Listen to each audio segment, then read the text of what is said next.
innal hamdalillahi nahmaduhu wa nasta'inuhu wa nastaghfiruhu wa nu'minu bihi wa natawakkalu alayhi wa na'udzu billahi min shururi anfusina wa min sayyiati a'malina may yahdihillahu fala mudilla lahu wa may yudlilhu fala hadiya lahu wa nashhadu an la ilaha illallah wahdahu la sharika lahu wa nashhadu anna muhammadan abduhu wa rasuluhu arsalahu bil haqqi basyiran wa nadhira wa da'iyan ila Allahi bi idhnihi wa sirajan munira amma ba'd fa inna khairal hadithi kitabullah wa khairal hadi hadi Muhammadin sallallahu alaihi wasallam wa syarrul umuri muhdatsatuha wa kullu muhdatsatin bid'ah wa kullu bid'atin dalalah wa kullu dalalatin finnar fa'udzu billahi minasy syaithanir rajim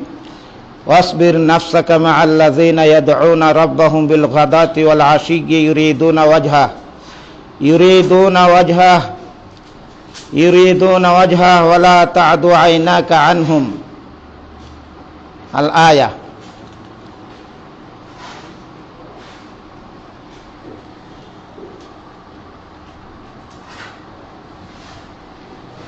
সম্মানিত দিনী ভাই ও বোন, আসসালামু আলাইকুম ওয়া রাহমাতুল্লাহি ওয়া বারাকাতুহু।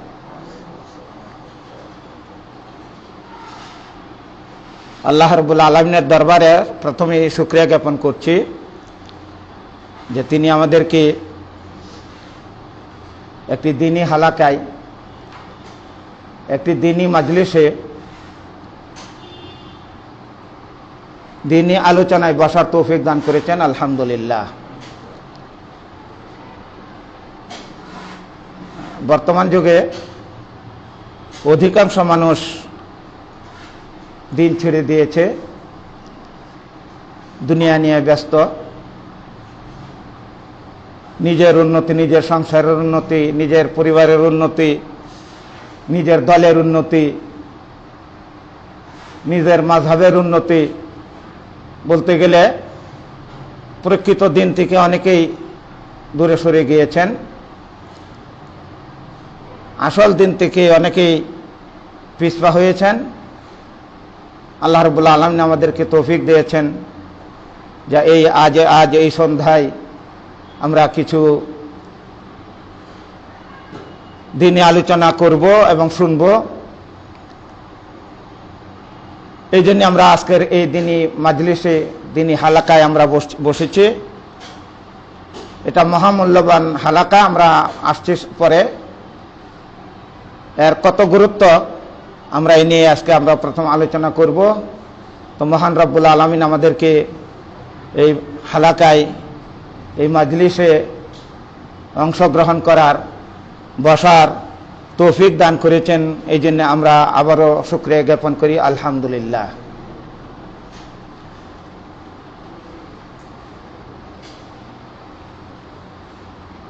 শতকোটি দরুদ ও সালাম বর্ষিত হোক শেষ নবী, আখিরি নবী, মুআল্লিমুল খাইর, মুআল্লিমুন নাস, যিনি সর্বশেষ রাসূল এবং নবী, যিনি ছিলেন মানুষের হিতাকাঙ্ক্ষী, মানুষের কল্যাণের হিতাকাঙ্ক্ষী,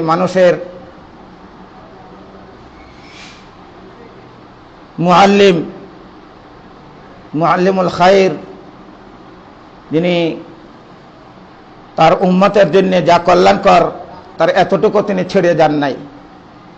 ইল্লা দাল্লা আলাই, তিনি জানিয়ে গেছেন, শিক্ষা দিয়েছেন।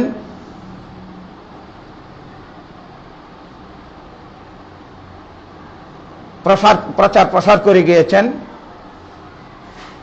উম্মতের দুনিয়া এবং আখিরাতে যা কল্যাণকর হবে, দুনিয়াতেও কল্যাণকর এবং পরকালে কল্যাণকর, এই সব কিছু তিনি ইল্লা দাল্লা আলাই, তিনি সেগুলি বাতলিয়ে গিয়েছেন, সেগুলি বলে গিয়েছেন, জানিয়ে গিয়েছেন। এবং এই উম্মতের জন্য যা অকল্যাণকর, অনিষ্টকর, তার থেকেও তিনি ইল্লা হাজারা মিন, তিনি সতর্ক করে গিয়েছেন। সাল্লাল্লাহু আলাইহি ওয়া আলা আলিহি ওয়া আসহাবিহি আজমাইন। আল্লাহ রাব্বুল আলামিন তার উপর অসংখ্য দরুদ ও সালাম বর্ষণ করুন, আল্লাহুম্মা আমিন। অতঃপর আমরা আত-তারবিয়া স্কুল এবং হিফজুল কোরআন সেন্টারকে, এর ফ্যামিলি, এর পরিবার, এর ম্যানেজমেন্টকে আমরা শুকরিয়া জ্ঞাপন করছি যে এই সুন্দর একটি দিনী হালাকা, দিনী মাজলিসের ব্যবস্থা করেছেন। ফাজাজাহুমুল্লাহু খাইরান ওয়া আহসানাল জাযা। ফাজাজাহুমুল্লাহু খাইরান ওয়া আহসানাল জাযা। আল্লাহ তাদেরকে উত্তম বদলা দান করুন, উত্তম প্রতিদান দান করুন। এটা এই তারবিয়া স্কুলের দ্বিতীয় ধাপ, দ্বিতীয় উদ্যোগ দাওয়াতি কাজের। প্রথম আমরা সুনামণিদের, কচিকাচাদের দিন এবং ইসলাম শিক্ষা যাতে শিকড় থেকেই আমরা সহিহ দিন দিতে পারি, সহিহ দিন শিখাতে পারি।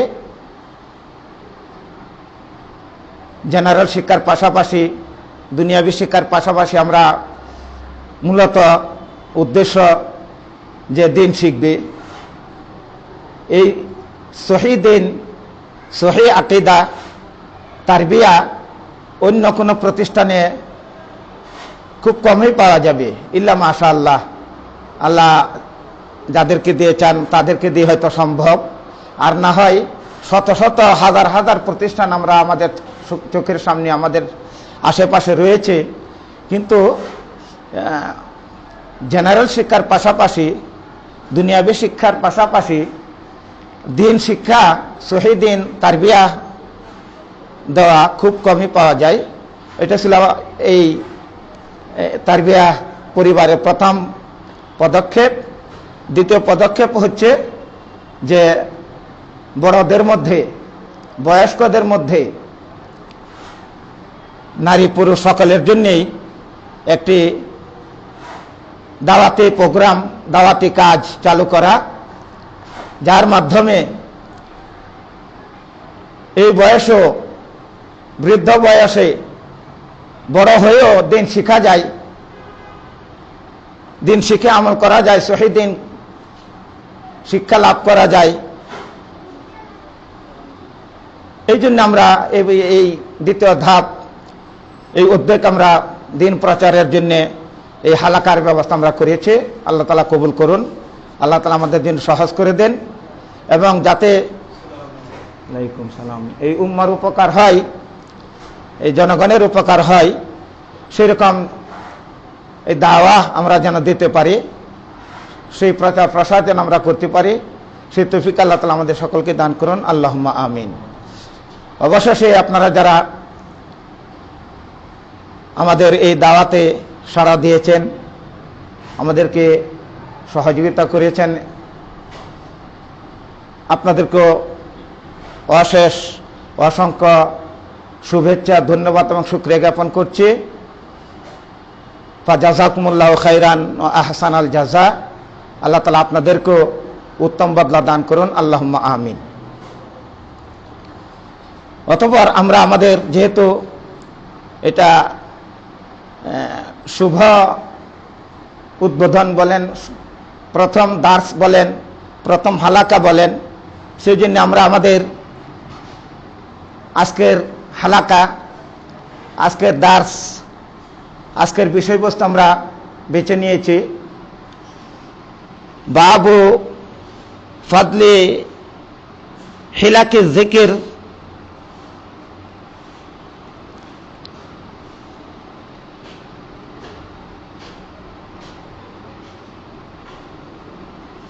জিকিরের হালাকায়, জিকিরের সমাবেশে, জিকিরের মাজলিসে বসলে কি ফজিলত,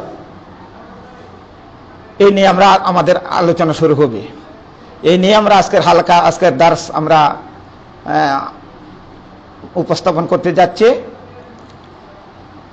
যদি আমরা এই হালাকায় বসলে কি উপকার কি ফজিলত রয়েছে আমরা জানতে পারি, ইনশাআল্লাহ আমরা সামনের যে দার্সগুলি আসবে সেগুলিতে আমরা অ্যাটেন্ড করতে, আমরা অংশগ্রহণ করতে আমরা উৎসাহী হব।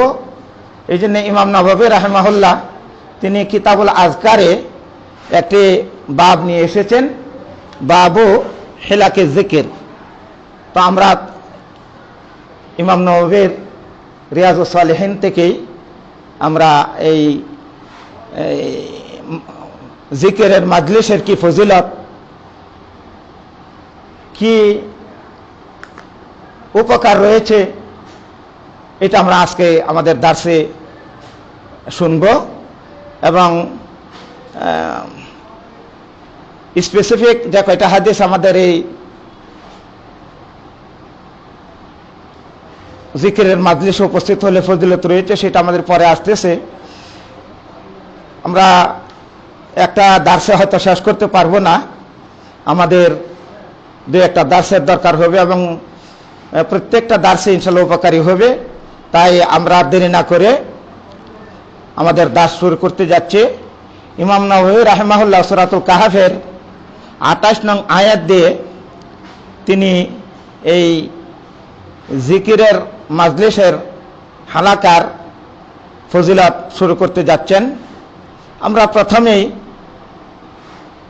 হিলাক ও জিকির এর মানে কি আমরা জেনে নেই। হিলাক শব্দটি হালকাতুনের প্লুরাল, বহুবচন। হালকাতুন এক বচন আর হিলাক হচ্ছে এর বহুবচন। হালকা বলা হয় এরকম সমাবেশ, এরকম মাজলিস যে মাজলিসে গোল হয়ে বসা হয়, গোল হয়ে বসা হয়, একে বলা হয় হালকা। তো যেহেতু হালকা একটা হয় না, এই মাজলিস অনেকগুলি হয়ে থাকে, এই জন্য হিলাকে জিকির, জিকিরের অনেকগুলি মাজলিস আমাদের হতে পারে বা হচ্ছে বিভিন্ন জায়গায়। এই জন্য ইমাম নববী রাহিমাহুল্লাহ হিলাক শব্দ ব্যবহার করেছেন যে জিকিরের মাজলিস সমূহ। তো এই মাজলিস সমূহে অংশগ্রহণ করলে নাদব ইলা মুলাজামাতিহা, এই হালাকাগুলি মাজলিসগুলি আঁকড়ে ধরা, এটা হলো নদ মানে সুন্নত বা উপকারী।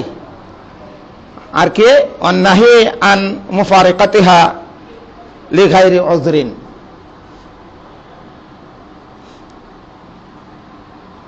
অংশগ্রহণ করা, একে আঁকড়ে ধরা, এটা হলো উপকারী। আর নিষেধ হচ্ছে এর থেকে দূরে থাকা, এর থেকে পৃথক হয়ে যাওয়া লিগাইরি উযরিন। এই হালাকা থেকে, এই মাজলিস থেকে উজর ছাড়া, কোনো প্রতিবন্ধকতা ছাড়া, কোনো সমস্যা ছাড়া দূরে থাকাটা নিষেধ। যেখানে এই দিনই হালাকা হবে, সেই হালাকা, সেখানে অংশগ্রহণ করতে হবে লাজেম। আর দূরে থাকাটা সেখান থেকে নিষেধ, দূরে থাকা যাবে না, তাই না? এই দিন পূর্বযুগ থেকে, প্রথম থেকেই নবী রাসূলগণ দিন প্রচার করেছেন। তারা এই হালাকার মাধ্যমেই, আল্লাহ রাব্বুল আলামিন যাকে নবী রাসূল করে পাঠিয়েছেন এই পৃথিবীতে, তিনি আল্লাহর পক্ষ থেকে এসে দাওয়াত দিয়েছেন, ঘোষণা দিয়েছেন, ইন্নী রাসূলুল্লাহি ইলাইকুম, তোমাদের নিকট আমি আল্লাহর রাসূল।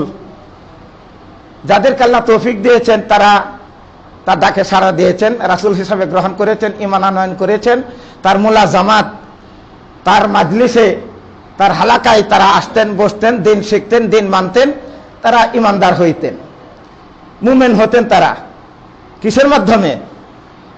এই নবীদের মুলাজামাত, নবীদের সংস্পর্শ, নবীদের মাজলিসে বসে তারা সরাসরি ডাইরেক্ট তারা দিন শিখতেন, ঈমানদার হতেন। হ্যাঁ, জীবন চলে যাবে তবু এই সংস্পর্শ তারা ত্যাগ করবে না, নবীদের সংস্পর্শ তারা ত্যাগ করবেন না, ত্যাগ করেন নাই। যত সমস্যাই, যত প্রতিবন্ধকতা, যত বাধাই আসুক না কেন অন্যদের পক্ষ থেকে, তারা কি করেছেন? আঁকড়ে ধরেছেন। এইভাবে তারা দিন শিখেছেন, এইভাবে তারা ইমানদার হয়েছেন, এইভাবেই তারা প্রকৃত মুমিন হয়ে দুনিয়াকে বিদায় নিয়েছেন। লাস্টে আস্তে আস্তে আস্তে আস্তে মুহাম্মদুর রাসূলুল্লাহ সাল্লাল্লাহু আলাইহি সাল্লাম যখন নবী এবং রাসূল হয়ে পৃথিবীতে আসলেন, আল্লাহ যখন তাকে নবুয়ত দান করলেন, তিনিও দাওয়াতি কাজ শুরু করলেন। এই মাজলিসের মাধ্যমে তিনি গোপনে প্রকাশ্যে দাওয়াত দিতে লাগলেন এবং নির্দিষ্ট একটা স্থান, প্রথমে মক্কাতে দারুল আরকাম নামে সেখানে এই হালাকার ব্যবস্থা, সেখানে বসতেন, সেখানে পরামর্শ করতেন কিভাবে উন্নতি করা যায়, কিভাবে দাওয়াতি কাজকে বেগবান করা যায়। দিন এমনি আসে নাই। মুহাম্মদুর রাসূলুল্লাহ সাল্লাল্লাহু আলাইহি ওয়াসাল্লাম সর্বপ্রথম একা ছিলেন সেই যুগে, আর তার অনুসারী ইমানদার মুওয়াহিদ তাওহীদপন্থী কেউ ছিল না, একজনও ছিল না। ইভেন তার বংশের লোক যারা ছিল তারাও তার প্রতি ঈমান আনয়ন প্রথমে করে নাই। তো তিনি এই হালাকা, এই মাজলিস এর ব্যবস্থা করেছেন। গোপনে তারা বসতেন, পরামর্শ করতেন, দিন শিখতেন। এইভাবেই এই প্রচার প্রসারের মাধ্যমে, এই মেহনতের মাধ্যমে, এই হালাকার মাধ্যমে, এই দিনী এই মাজলিসের বৈঠকের মাধ্যমে আস্তে আস্তে আল্লাহর বান্দারা যারা যারা আল্লাহ তৌফিক দিয়েছেন, আস-সাবিকুনাল আউয়ালুন মিনাল মুহাজিরিনা ওয়াল আনসার, মুহাজিরিন আনসার যারা প্রথম অগ্রগামী, পুরুষদের মধ্যে আবু বকর রাদিয়াল্লাহু তাআলা আনহু সর্বপ্রথম ঈমান আনয়ন করলেন। এটা কি যদি মাজলিস না হতো, এই দাওয়াতি কাজ না হতো, তাহলে কি ঈমান আনয়ন করতে পারতেন? ঈমান কাকে বলে, নবী কাকে বলে, রাসূল কাকে বলে, আল্লাহ কাকে বলে, কি পরিচয় তার, এগুলি আপনার এই মাজলিসের মাধ্যমেই, এই সংস্পর্শের মাধ্যমেই শিখছেন। সাথে সাথে আল্লাহর রহমত তাদের উপরে এসেছে, ইমানি জজবা তাদের আসছে, বাস ঈমান আনয়ন করেছেন। বয়স্কদের মধ্যে, পুরুষদের মধ্যে আবু বকর রাদিয়াল্লাহু তাআলা আনহু এবং মহিলাদের মধ্যে বিবি খাদিজা রাদিয়াল্লাহু তাআলা আনহা ঈমান আনয়ন করেন।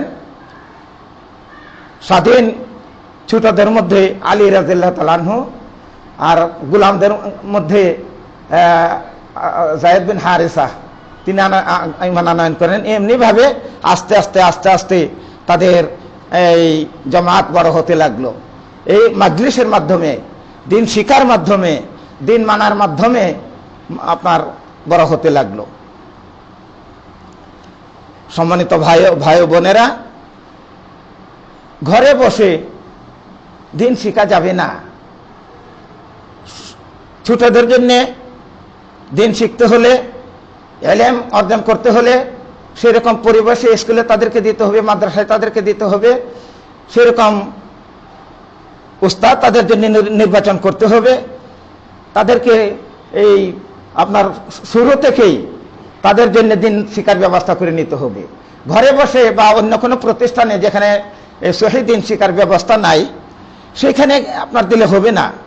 আপনি আপনার সন্তানকে বড় শিক্ষিত, উচ্চ শিক্ষিত, ডক্টর, ইঞ্জিনিয়ার বানাতে পারবেন, কিন্তু মুসলিম করতে পারলেন না, মুমিন বানাতে পারবেন না আপনি যদি সেই প্রতিষ্ঠান, সেই শিক্ষক, উস্তাদ আপনি বেছে না নেন।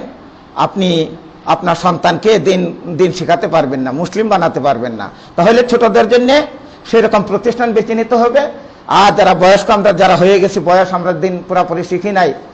আরে আমরা তো এরকম মুসলিম, যদি 100 জনের মধ্যে আমরা এই সূরা ফাতিহার ইন্টারভিউ নিতে যাই, দেখা যাবে আপনার 80 জনেই ফেল, সূরা ফাতিহাটা শুদ্ধ করে আপনার তেলাওয়াত করতে পারে না।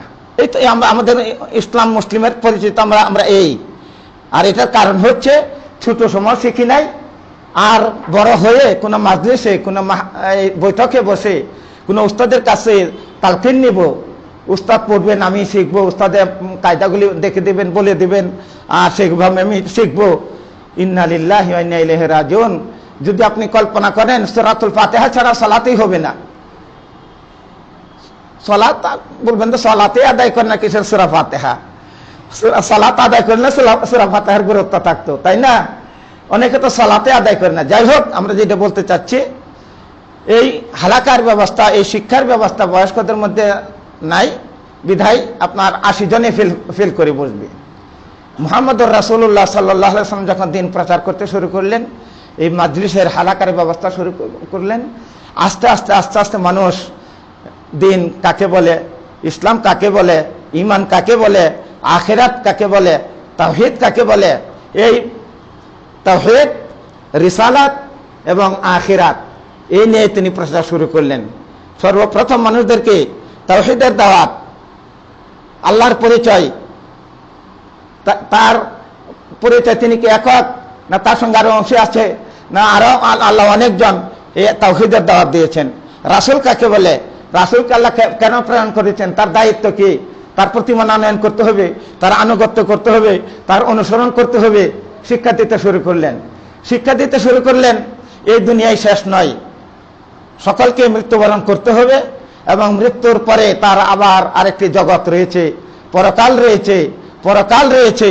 সেখানে তাকে ওই এই পৃথিবীতে যে আমল করেছে সবকিছুর পাই টু পাই 100% তাকে হিসাব দিতে হবে। এখানে আল্লাহ সামনে দাঁড়াতে হবে। এইসব আলোচনা, এইসব বয়ান তিনি করতে লাগলেন, দিতে লাগলেন। মানুষের অন্তর যেগুলি পাথর হয়ে গিয়েছিল, যেগুলি আপনার ওই দীর্ঘদিন অনাবৃষ্টির কারণে যেমন আপনার শক্ত হয়ে যায়, মাটি ফেটে চৌচির হয়ে যায়, ঘাস লতাপাতা গাছ এগুলি মরতে শুরু করে হলুদ বর্ণ হয়ে যায়, তদ্রূপ মানুষের মনে যখন আল্লাহর জিকির, আল্লাহর স্মরণ, দ্বীন, ইমানের আলোচনা, তাওহীদের আলোচনা এগুলি না থাকে, তখন মন আস্তে আস্তে শক্ত হইতে থাকে। তখন আর তার কাছে কোরআন তেলাওয়াত, সুবহানাল্লাহ, আলহামদুলিল্লাহ, আল্লাহু আকবার, এই তাসবিহ, তাহলিল, তাকবীর এইগুলি দেওয়া আর মনে চাই না।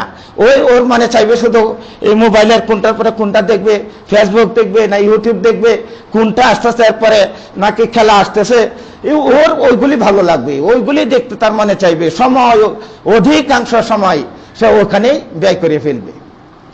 সম্মানিত ভাই ও বোনেরা, তার পক্ষেই এগুলি আপনার ওইদিকে মনোযোগী হবে যে পরকালকে ভুলে যাবে। যার সামনে এই হালাকাত, এই আল্লাহর স্মরণ, আল্লাহর জিকির এগুলি যখন থাকবে না, এগুলির মজা যখন সে পাবে না, তখন সে ওই দিকে ধাবিত হবে। ওইগুলি তার কাছে ভালো লাগবে। এই যে অন্তরে মরিচিকা ঢুকে গেল, এই যে পাথর হয়ে গেছে, আপনার সে এগুলি দূরীভূত করতে হলে রেতের দরকার। জং আসলে আপনার যেমন রেত দিয়ে আপনার পরিষ্কার করতে হয়, সেই সমস্ত অন্তরগুলিকে, কাল্পগুলিকে পরিষ্কার করতে হলে এখন এই হালাকার ব্যবস্থা করতে হবে। হালাকার মাধ্যমে তাদেরকে তেলাওয়াত শিখাইতে হবে, তাদেরকে তাসবিহ শিখাইতে হবে, কোরআন তেলাওয়াতের মাধ্যমে, জিকিরের মাধ্যমে। আলা বিযিকরিল্লাহি তাতমাইন্নুল কুলুব, যে অন্তরগুলি পেরেশানি, টেনশনে, দিনে রাত ব্যবসা টেনশন, সন্তান সন্ততির টেনশন, নিজের জীবনের টেনশন, টেনশন আর টেনশন আপনার ভুগতেছিল, সেই সমস্ত অন্তরে প্রশান্তি নেমে আসবে এই হালাকার মাধ্যমে, এই জিকিরের মাধ্যমে। জিকিরের মাজলিসে বসলে আপনার এই প্রশান্তি নেমে আসবে। তো আমরা বলতে চাইছিলাম, নবী রাসূলগণ তারা তাদের অনুসারী এমনি হয় নাই, এই জন্য অনেক মেহনত করতে হয়েছে, অনেক শ্রম দিতে হয়েছে, মানুষদেরকে এই পরকালের প্রতি উদ্বুদ্ধ করতে হয়েছে যে পরকালে শান্তিতে থাকতে হলে দুনিয়াতে কি করতে হবে এগুলি বুঝাইতে হয়েছে। তখনই না তারা পাগল হয়েছে, তখন তারা এই সব কিছু ছেড়ে দিয়ে নিজের জানের, নিজের মালের আর মায়া করে নাই। তারা ইন্নাল্লাহ আশতারা মিনাল মুমিনিনা আনফুসাহুম, ইন্নাল্লাহ আশতারা মিনাল মুমিনিনা আনফুসাহুম ওয়া আমওয়ালাহুম বিআন্না লাহুমুল জান্নাহ। এই মুমিনদের এই জীবন, মুমিনদের জান, মুমিনদের ধন সম্পদ আল্লাহ ক্রয় করে নিয়েছেন জান্নাতের বিনিময়ে।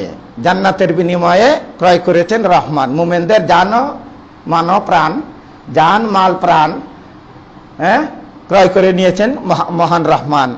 রহমান আর রহিম, তিনি মুমিনদের জান, মাল এগুলি ক্রয় করে নিয়েছেন জান্নাতের বিনিময়ে।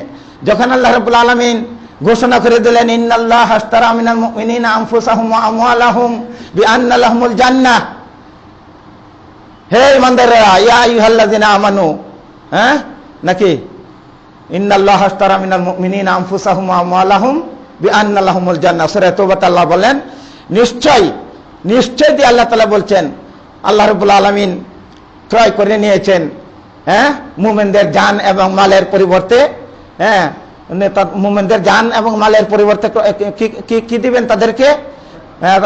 জান্নাত দিবেন। এই ঘোষণা যখন আল্লাহ পক্ষ থেকে আসলো, এই জান্নাতের আশায় তারা এই জিহাদ করতে বের হতে, আল্লাহর রাস্তায় জিহাদ করতে তারা এতটুকু দ্বিধা করতো না, নিজের জান নিজের মাল দিয়ে, হ্যাঁ, ফায়ুকাতিলুনা ফি সাবিলিল্লাহ ফায়াকতুলুনা ইউকতালুন ফায়াকতুলুনা ওয়া ইউকতালুন, তারা কতল করত এবং তারা শহীদ হতো।